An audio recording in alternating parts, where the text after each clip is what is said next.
Praise the Lord. இயேசு ஏன் பிள்ளைகளை பரலோக ராஜ்யத்திற்கு உருவகமாக பயன்படுத்தினார் என்பதை பார்க்கலாம். மத்தேயு 18 அதிகாரம் 3 மற்றும் 4 வசனங்கள் இயேசு இவ்வாறு கூறுகிறார். நீங்கள் மனம் திரும்பி பிள்ளைகளை போல் ஆகாவிட்டால் பரலோக ராஜ்யத்தில் பிரவேசிக்க மாட்டீர்கள், மெய்யாகவே உங்களுக்கு சொல்லுகிறேன். ஆகையால் இந்த பிள்ளைகளைப் போல தங்களை தாழ்த்துகிறவன் எவனோ அவன் பரலோக ராஜ்யத்தில் பெரியவனாயிருப்பான். ஆகவே இயேசு 4 காரியங்களுக்காக பிள்ளைகளை பரலோக ராஜ்யத்துக்கு உருவகமாக பயன்படுத்துகிறார். முதலாவது, பிள்ளைகள் பணிவு மற்றும் சார்பு நிலையை அடையாளமாக பார்க்கப்படுகிறார்கள். குழந்தைகள் இயற்கையாகவே பெற்றோர்கள் மற்றும் பராமரிப்பவர்களை சார்ந்து இருக்கிறார்கள். அவர்கள் தங்கள் தேவைகளுக்கு மற்றவர்களை நம்பி இருக்கிறார்கள். தங்கிட்ட எல்லாம் இருக்கு என்று பெருமை அவர்கள் கொள்வதில்லை.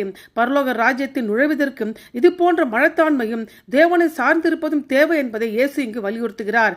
இரண்டாவது, பெரும் குழந்தைகள் மற்றும் தூய்மைக்கும் அப்பாவித்தனத்திற்கும் அடையாளமாக இருக்கிறாங்க.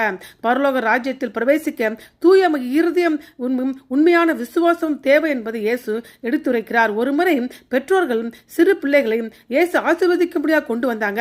அவர்களை சீஷர்கள் தடுத்தார்கள். அப்பொழுது இயேசு அவர்களை பார்த்து விசனம் அடைந்து, சிறு பிள்ளைகள் இடத்தில் வருவதற்கு இடம் கொடுங்கள், அவர்களை தடை பண்ணாதிருங்கள், தேவனுடைய ராஜ்யம் அப்படிப்பட்டவர்களுடையது. எவனாகிலும் சிறு பிள்ளையை போல தேவனுடைய ராஜ்யத்தில் ஏற்றுக்கொள்ளாவிட்டால் அவன் அதில் பிரவேசிப்பதில்லை என்று உங்கள் மெய்யாகவே சொல்லுகிறேன் என்றார். இரண்டாவது, நம்பிக்கை மற்றும் விசுவாசத்திற்கு பிள்ளைகள் அடையாளமாக இருக்கிறார்கள்.